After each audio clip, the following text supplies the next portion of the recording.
Se atribuye a los sumerios, y debe ser cierto, el nombre de pa, haberle puesto pa, al alimento preparado con harina de trigo, cuyo cultivo ellos descubrieron.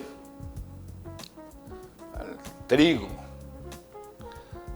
que es una imagen en la cultura occidental. No nos podemos detener en eso, ¿no? Pero es algo muy interesante.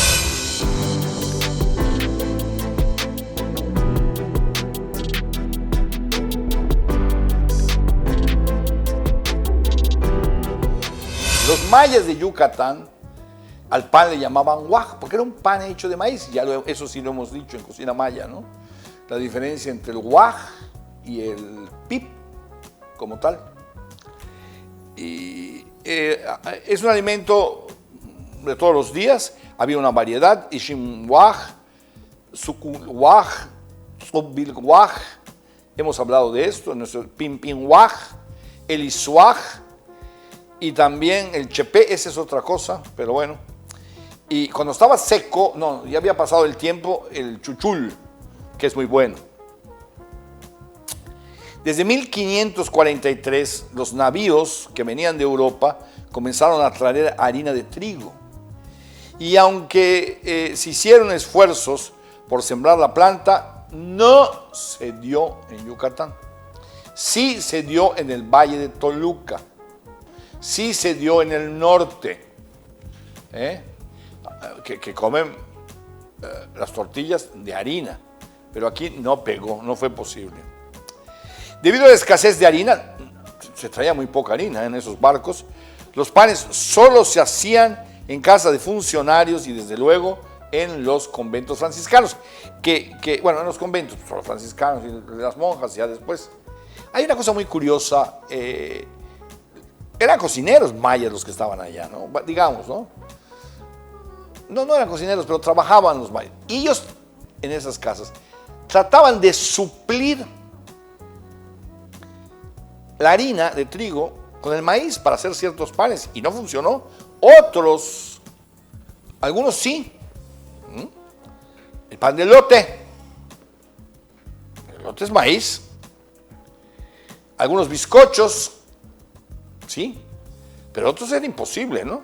O sea, un tulete de maíz no se puede, ¿no? Un no sé qué de maíz, pues qué sé yo, ¿no? Una concha de maíz, pues está difícil, ¿no? Un cuerno, pero eso es más moderno, ¿no? De aquella época, porque ¿qué te puedo decir? Un pan brioche, tipo brioche, Dios santo, imagínese usted, ¿cómo se va a hacer con el maíz? Bueno, finalmente, en el siglo XVIII, ya lo hemos dicho en alguna ocasión, se fundó la primera panadería en el Portal de Granos, se llamaba La Abuelita, se vendía chocolate y pan. Por cierto, es en Buenos Aires, hace muchos años, y yo supongo que todavía, pues debe haber algunos lugares. Había una cadena, no era una sola, que se llamaba La Martona. Estoy entrando en digresiones, estoy perjudicando aquí, pero bueno, nada más digo esta ya. Se llamaba La Martona. Que ese nombre es el nombre de la mamá de Adolfo Bioy Casares, el famoso escritor, porque se llama Marta Casares.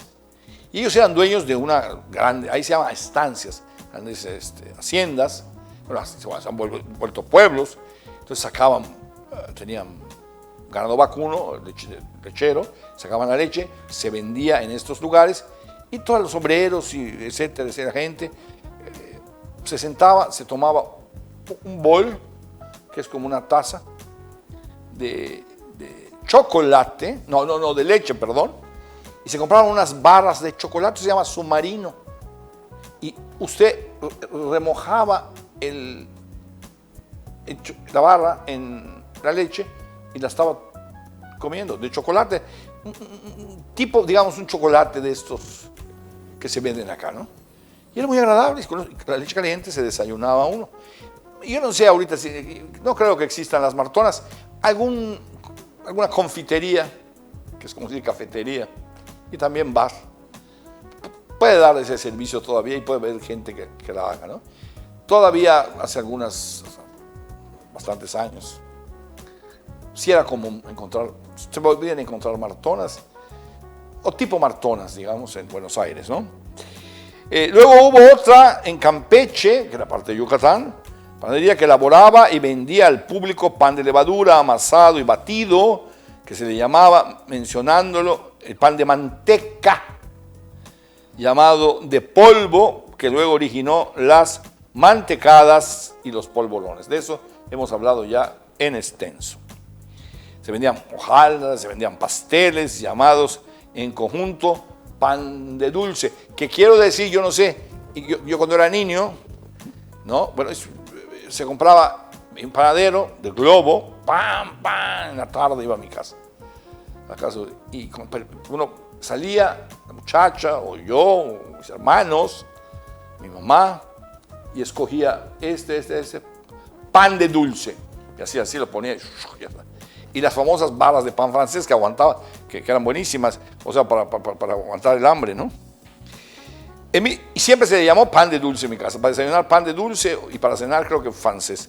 En 1821, como ejemplo, se consigna que en el convento de Ticul se elaboraban bizcochos de manteca, polvorones, roscas de agua y de leche y huevo. Imagínense usted si eso se podría hacer con maíz, pan de almendra, hojaldras y patas.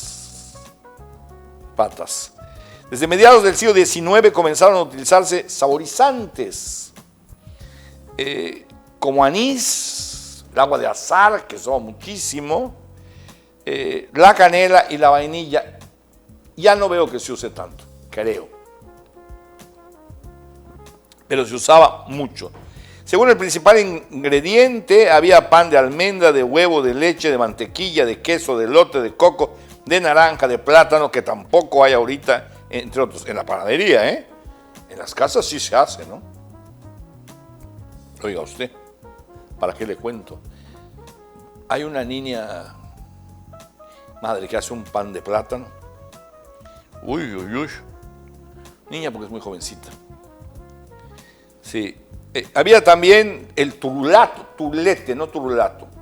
Turulete, el famoso mollete. Especial era el pan de cielo y de bola, que es la torta de cielo, que ese sí se puede comprar muy bien. Las monjas concepcionistas, ya lo hemos hecho, hacían panetelas, biscotelas y el pan de Yucatán por excelencia, que es el escotafí. Ya hablaremos solo del escotafí, que es un pan muy particular. Es un poco el pan de Pomucho. Dios mío, por Dios, es un poco el pan de Pomucho, que había que traerlo más, ¿no? O sea, cuando yo voy a Campeche siempre traigo pan de Pomucho, que además originalmente era el pan con el cual se hacía el cake, el pastel, en los años 30 y 40. A finales del siglo XIX, procedente de La Habana, Cuba, llegó a Mérida el tipo de pan conocido ahí y en otras partes como pan de flauta, y en Francia, donde se originó como baguette en Mérida. Fue popularizado por la panadería de los catalanes. Es el francés. En realidad lo inventaron los catalanes, porque el francés es muy especial. Bueno, es tipo baguette, claro. Es tipo brioche, duro por fuera, suave por dentro. Pero la dureza de la parte de arriba no es la dureza de la parte de abajo, ni es la dureza de la baguette. La baguette se puede ir hasta un diente cuando muerde uno. Se habla de la baguette francesa. Está tan duro que... Por cierto, en las tardes todos compran allá baguette, todos.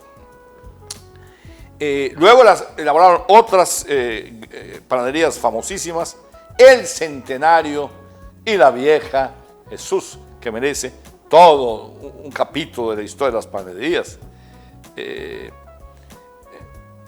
Su consumo se volvió general, es el pan francés, ya lo hemos dicho. Y en fechas recientes se hicieron las teleras, que eso es nuevo, y los bolillos, que ahora los supermercados se ven obligados a hacer el bolillo tipo francés chico. En el resto del estado, a principios del siglo XX, fueron famosos el pan de las Navarrete, son mis parientes, de Valladolid, y el pan de las Esquivel en Ticul, así como la panadería El Zeppelin en Progreso. Oiga usted, qué panaderías las de Progreso, hasta hace unos años, ha sido temporada.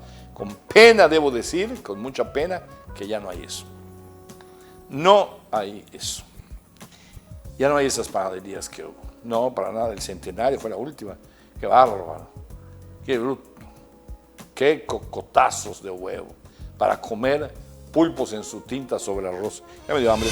Somos la solución térmica y en laminados con más de 40 años de experiencia, esforzándonos por dar un servicio personalizado. Selma Muro y Techo. Realizamos acabados de lámina galvanizada pintada, aluminio, acero inoxidable y vinil según los requerimientos en calibres que en el proyecto necesite. Utilizamos los calibres de lámina que usted requiera inyectadas con poliuretano de 46 kilogramos y metros cúbicos. Proporcionamos la mayor capacidad térmica con el proceso de inyección y con el sistema machembrado con ganchos internos. Se garantiza la hermeticidad de nuestros paneles al armado con una recuperación de desensamble de un 100%, lo que permite ampliar, modificar o recuperar los materiales en el caso de requerirlos, sin perder las bondades de los paneles. Así tendrán una inversión directa y un ahorro energético. Realizamos casetas de vigilancia, cajas térmicas para camiones a la medida que solicite. Elaboramos colchonetas, cortinas hawaianas, oficinas y puertas para andenes refrigerados y cámaras frías.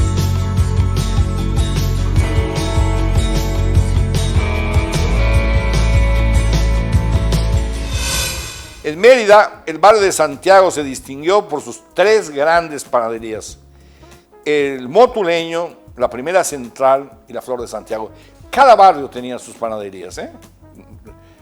No le incluyo cuando hablo de lo que tiene la estructura barrial, pero en realidad cada barrio tiene su panadería. Y en el centro había muchas. De varios rumbos y fechas fueron la Flor de Chucum, la Langosta, la Esperanza, la Modelo y otras.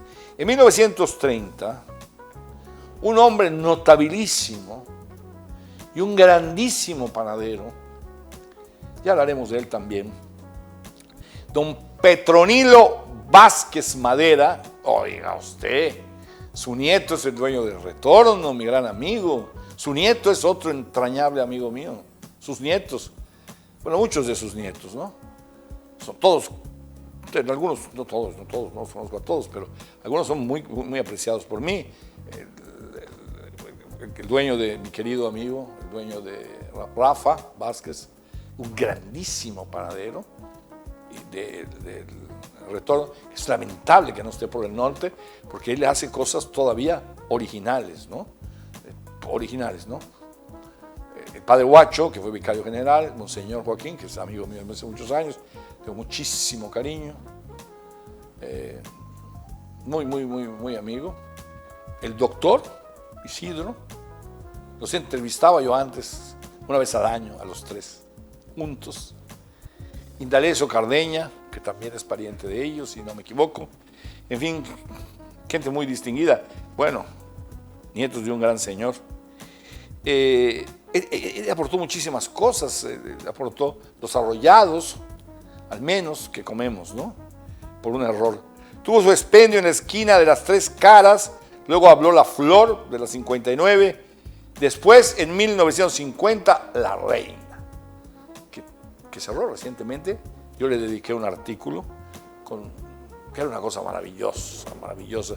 Es una religión la panadería, es una religión estupenda, empieza en la madrugada, el pan es un ser vivo, nosotros, muerte sin fin, me estoy pasando, pero bueno, hay 2 grandes poemas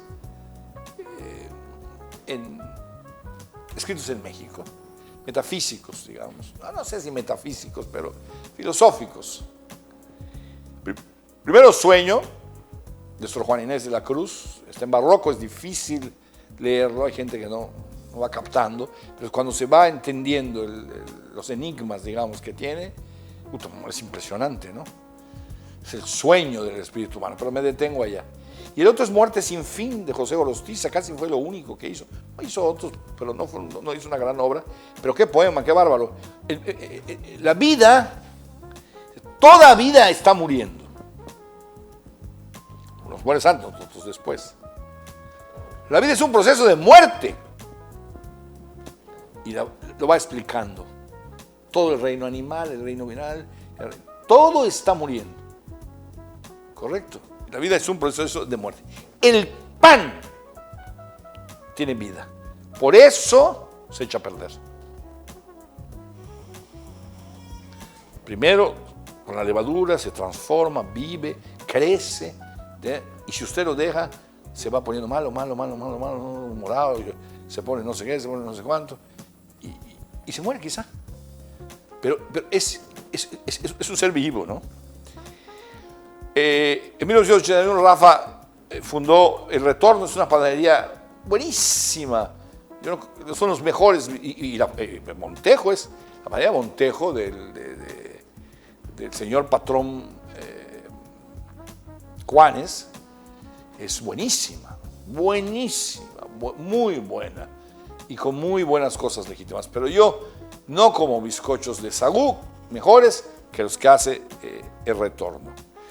Vázquez, don Petronilio y también Rafa, su nieto, idearon nuevas formas y nombres: yoyos, bigotes, pan divino, bazar de seda, de pata, de oro, marmoleado, rosca rusa y de terciopelo, el pan de boda y otras cosas, ¿no? Aparecen inclusive en el diccionario gastronómico de México, ¿no? Con el tiempo, los antiguos hornos de leña fueron sustituidos por hornos eléctricos y de vapor en lugar de los fijos. Se hicieron giratorios. En 1951 se creó la panadería Montejo. Luego, otra gran panadería, la Mayuquita. ¿Y qué vamos a decir? Elena Vales. En la panadería de Elena Vales se hace el mejor pan de leche que se hace en Yucatán. Se distingue como el mejor pan de leche que se hace en Yucatán. En 1991 se fundó la Cámara de la Industria Panificadora, cuyo primer presidente fue José León Solís. En ese año se informó que con más de 5,000, que habían 1,415 panaderías. Yo quiero saber de esas cuántas existen hoy. 1,415 panaderías. Sería muy interesante saber cuántas existen hoy. ¿A cuántas han dinamitado los supers? Los supers que tienen panaderías. Y daban empleo a 5,000 personas. ¿Ok? Güey, hace tiempo solo el grupo Abraham daba empleo a 5,000, creo, 6,000, no sé. Pero los Ponce daban a 10,000. Que el consumo mensual de harina de trigo era de 225,000 sacos de 40 kilogramos, de los cuales 90,000 eran producidos de producción local y 35,000 foráneos. Que de esta cantidad, el 80% se empleaba para la elaboración de pan francés y el 20% para el pan dulce. Oiga usted eso. ¿Y sabe usted por qué? Porque el pan francés ha tenido un lento crecimiento en sus precios. La tortilla ha ido a más. El pan francés no. ¿De acuerdo? No ha ido. Yo tengo un estudio sobre eso presentado, ¿no? Entonces, comemos mucho pan francés todavía. Yo creo que menos, ¿no? Cada día se come menos. El pan dulce del antiguo, nada. Solo cuando hay frío. En 1991 se hacían en todas las panaderías, que ya eran pocas, las que habían antes, ¿no? Que estaban en el centro un montón. La vieja tenía varias sucursales, los Canto Morel, en fin, todo, todos llevaban pan a su casa, ¿no? Mi abuelo decía, el hombre decente que empieza a trabajar no debe llegar en la tarde a su casa sin traer el pan. Esa era la costumbre antigua, ¿no? Y también decía, los hombres decentes se visten de guayabera cuando van a trabajar y salen a la calle, cuando llegan a cierta edad. Debo decir una cosa, yo creo que él, si alguien se ponía una camisa que no fuera de esas de guayabera, decía, esa camisa de maromero que te pusiste. Yo creo que esto pegó muy fuerte en quienes tuvimos más influencia de mi abuelo, que fue mi hermano mayor, Héctor, que es el director del aeropuerto, es el director de todo el Grupo Azul, y un servidor, que nunca, el señor Presuero una vez me dijo, les vamos a dar un reconocimiento a una serie de personas, porque nunca, cuando se dejó de usar la guayabera, nunca han dejado ustedes de... Había otros señores, estaba mi tío Alfredo, el licenciado, estaba un licenciado Sierra, me parece, ¿no? Que nunca ha dejado de guayabera. En fin, les vamos a dar un premio. Pero mi abuelo, sí, a eso sí, yo no le di gusto, no pude, eso de pasar a comprar pan. Allá en la panadería, bueno, a las 65 había una panadería muy buena. 65 con 60 y 62, no me acuerdo el nombre aquí. Bueno, en 1993 los sucesores de Vázquez abrieron también un centro de capacitación que yo admiro muchísimo en la colonia Cortés Sarmiento, porque por allá se mueven. Un reconocimiento a todos los panaderos que existan, porque conservan el pan. Tiene un simbolismo tremendo para nosotros, es el cuerpo de Cristo. El pan tiene un gran simbolismo. Claro, hoy se le medio critica que haya todos estos excesos del francés, etcétera, etcétera, de alguna época, pero bueno, esto es así. Saludos a todos los panaderos. Yo no sé si existe el naranjo todavía, yo no sé si, hay muchas que no sé, míticas panaderías que existen y que hagan los panes de la vieja usanza, a la vieja usanza yucateca. Bueno, si este comentario le gustó, suscríbase a este canal, si no, diga lo que le parezca, vea el próximo, a lo mejor si le gusta.